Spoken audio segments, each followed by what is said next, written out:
Hello, I'm Robin Tudor. I'm the founder of Empower Total Health. I have a particular fascination with change, the process by which people decide to change, the roadblocks that they encounter when they're attempting to change, and how we can overcome that. And if you've been following me for a while, you'll know if you've read my articles, this is a real area of interest for me. So it's a truism. It's just one of those things that everybody knows. You should never try to change to please somebody else. So if a loved one tells you, I want you to quit smoking, you should lose weight, you should get fit, that's really a sustainable motivator. Most people who attempt to do any of those things to make somebody else happy rarely end up sticking to it. And that's if they even get started at all. Because let's face it, if someone else tells you that they think you should quit smoking and you really like smoking, you're more likely to rebel and tell them to go away. You enjoy your smoke than to actually try to quit. So the only sustainable way to make those changes, those healthy changes in your lifestyle that improve your own health and well-being, is to do it for yourself, to do it because you want the benefits of being a non-smoker, or the benefits of being slim, or the benefits of being fit. So far, so good. But then a rather intriguing question comes up, which is, which you are you making those changes for? What do I mean by that? Well, here's something that I hear all the time from my clients. I really do want to change. I really do want to stop binge eating or start exercising or quit smoking or get off the booze or stop compulsive shopping or whatever it is. But every time I try to change, it's like I hit this roadblock. It's almost as if there's another me who just wants me to fail and wants me to keep on doing the old bad behavior. I keep sabotaging myself. Now, the way I've always interpreted this self-sabotage up to quite recently is that self-sabotage comes from the you inside who fears you leaving the comfort zone. And you've probably heard that term before. The comfort zone is basically where most people spend most of their lives. It's that very predictable place where you know that if you do A, then B will happen. If you say C to your partner, then she or he will react with D. And the comfort zone, despite the name of it, it's not a wonderful place, right? People often feel straitjacketed. They feel restricted. They feel like they're not living their full lives when they're in that comfort zone, and that's true. It's like there's another them inside that wants them to be brave and wants them to grow and wants them to be strong. But the part that defends the comfort zone is just dead scared of you moving outside of that into unpredictability. And of course, by definition, leaving the comfort zone means that you're going to get uncomfortable. So here's an example. It's taken me years to get to the point of doing video because I was really uncomfortable looking at a camera, and I'm still having trouble with the way I look on camera. And so leaving the comfort zone of never doing video and just writing involved me getting uncomfortable. And it also involves growth. So recently, putting the comfort zone issue aside, recently I kind of stumbled across the work of a researcher called Hal Hershfield, and I came across his work through Howard Jacobson's Plant Yourself podcast. I love Howard Jacobson. He's the co-author of two books that I think are absolutely wonderful, which is Whole, which he co-wrote with T. Colin Campbell, and Proteinaholic, which he co-wrote with Garth Davis. Wonderful books. And I love his podcast. I'm really honoured to have been invited as a guest onto his podcast. Actually, I was so proud to be interviewed by Howard Jacobson. Anyway, so Hal Hershfield has done a lot of research on change, and specifically the issues of how our brains view our future self and how this affects our behaviour, our decisions now that may affect that future self. So he's published a lot of work. I'm going to boil it all down to the bits that I think are relevant to change in relation to health behaviour. Firstly, when we think about ourselves, when I think about me, a certain part of my brain lights up. You can see this when you look at brain scans of people who are given tasks where they're asked to think about something that relates to them. When we think about other people, a different part of the brain lights up. So the brain distinguishes between me and everyone who's not me. Now, here's where things get really interesting. When people think about themselves in the future, the same part of their brain that lights up when they think about other people lights up when they think about their future self. It's as if in their brain they see their future self as being a completely separate person to them. So, future self is not me, not current self. There's some variability between how much individuals tend to do this. So, for some people, there's less of that distinction the brain makes between me and future self, current me and future me.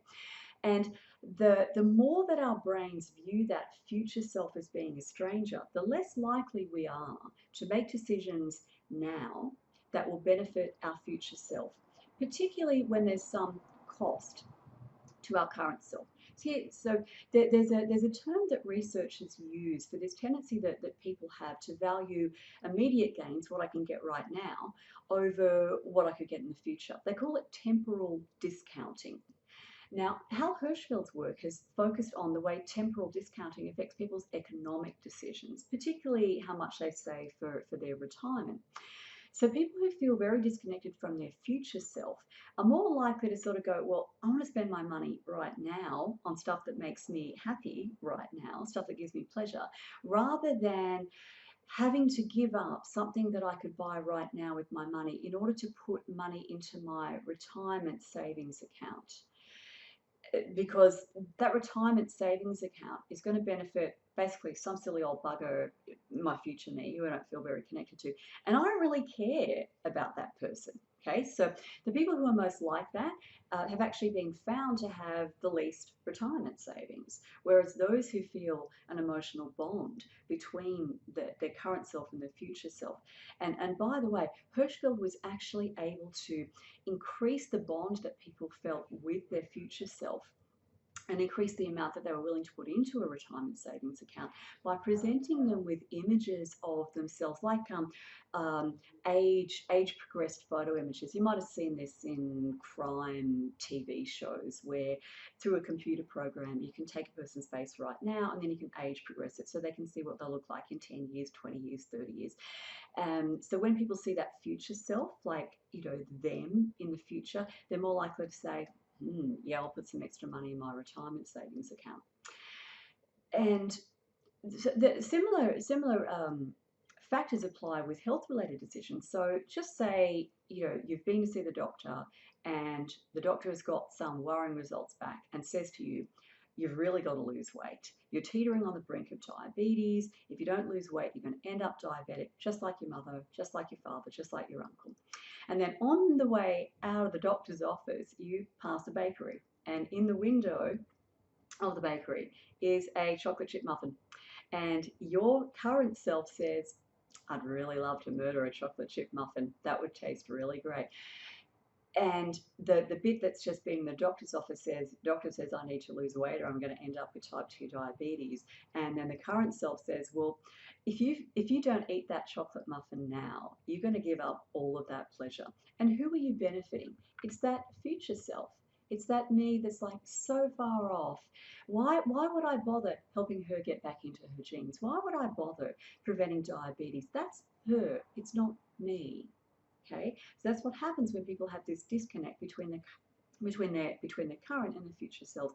In the same way that a smoker might pick up their cigarette packet and see all those gnarly images of gangrenous toes and lungs full of tar and clogged arteries, and they might say to themselves, oh God, I don't want that to happen to me.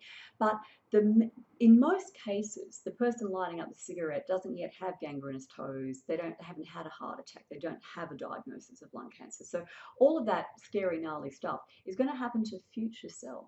Right? Now, current self badly wants to smoke right now. It's current self that's going to have to go without the pleasure of the smoke and suffer the nicotine cravings if they forego the pleasure of that cigarette so that future self doesn't have to get their toes amputated or have a heart attack or be treated for lung cancer.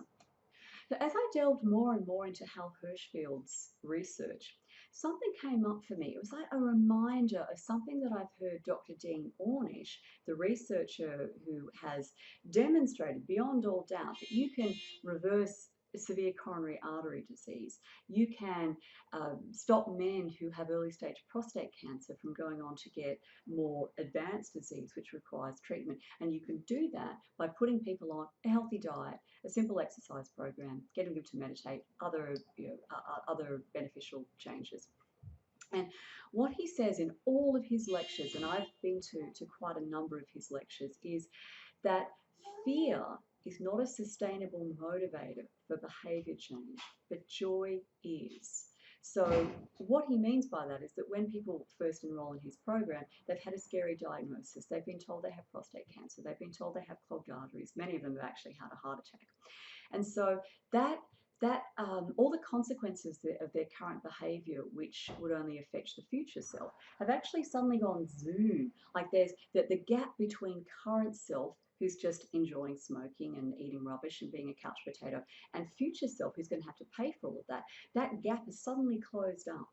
Right? There's no gap. And so they are very afraid. They're afraid to die. They're afraid to suffer before they die. And so they're prepared to change. And that'll keep them going for a while. But if they don't, if in the first couple of months they notice, I'm still alive, I haven't dropped dead, it's very likely that people will lapse back into old behaviors. It's kind of like the current self says, well, you ate a cheeseburger and you didn't die, so maybe you could have another one. That is, unless and this is what Ornish reports, that the people in his program will say to him, I am getting so much more pleasure out of living in a healthy way, out of eating healthy food and exercising and connecting with other people at a really deep emotional level, that actually outweighs the pleasure of what I used to do, my smoking and my drinking and my being a couch potato and whatever else. So that's what he means by joy as a sustainable motivator. That's what keeps people going, and fear doesn't. So here are some practical applications that I can see where we can sort of bring the theoretical work that Hal Hershfield is doing and the very practically focused clinical work that Dean Ornish is doing, how we can bring them together so that we can be more effective when we undertake change.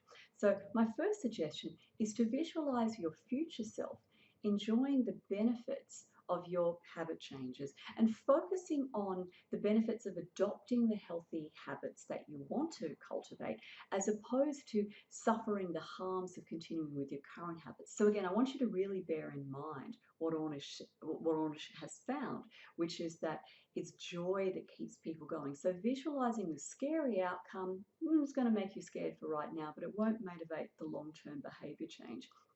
Seeing yourself really enjoying your new life is far more likely to get you off the couch, get you motivated, and keep you motivated. What I've discovered, though, is that many people have a lot of trouble visualizing themselves in that desired state. I think this comes out of really fundamentally a deep shame that they have, and a sense that they don't deserve to enjoy success, that they don't deserve to enjoy happiness and health and vitality. And so that's where I use EFT. I use EFT, and particularly, which is emotional freedom technique, the tapping technique, and particularly matrix reimprinting, to help rewire people's brains, to help them get past those early life experiences that they had that sowed the seeds of guilt and shame that make them so unable to really really feel worthy of enjoying happy, healthy lives. The more intimately you can connect with that future self who's really enjoying the benefits of your wise decisions now, the more committed you're going to be to ensuring that future self gets to enjoy the fruits of your current labors.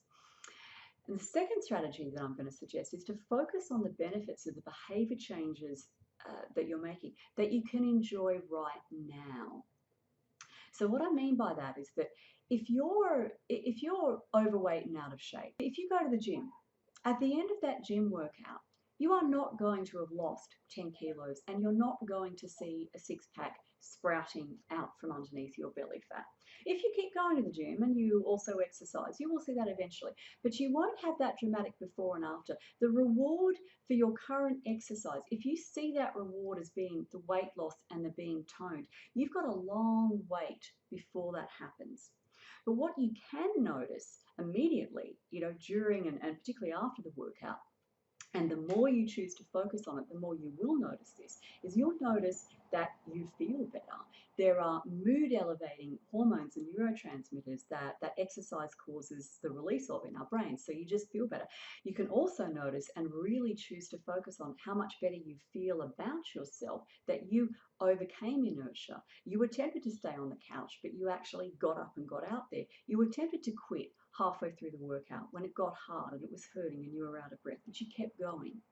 And so this sense of accomplishment that you have of pushing through barriers can lead to an enormous improvement, an enormous immediate uplift in how you see yourself. So they're the benefits to your current self that you can enjoy and maximize your awareness of when you choose to focus on the benefits that you're getting right now.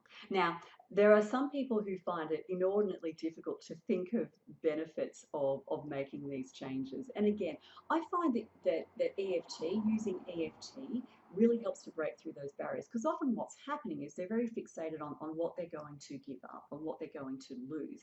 And when you use EFT to tap on the attachment to what you're letting go of, often what pops spontaneously into people's heads is all the benefits that they're going to get if they stop doing this current thing. So, in summary, bridging the gap between your current self and your future self is an incredibly powerful strategy for dissolving the resistance to change and increasing your motivation for change, and also heading off the self-sabotage that usually kind of dogs people's attempts to change. I hope this has been helpful and thought-provoking for you. I'd love to hear your comments. Do comment below. And as always, please like this if you did get something out of it. Pass it on, share it with other people, and I'll be back to talk to you next week.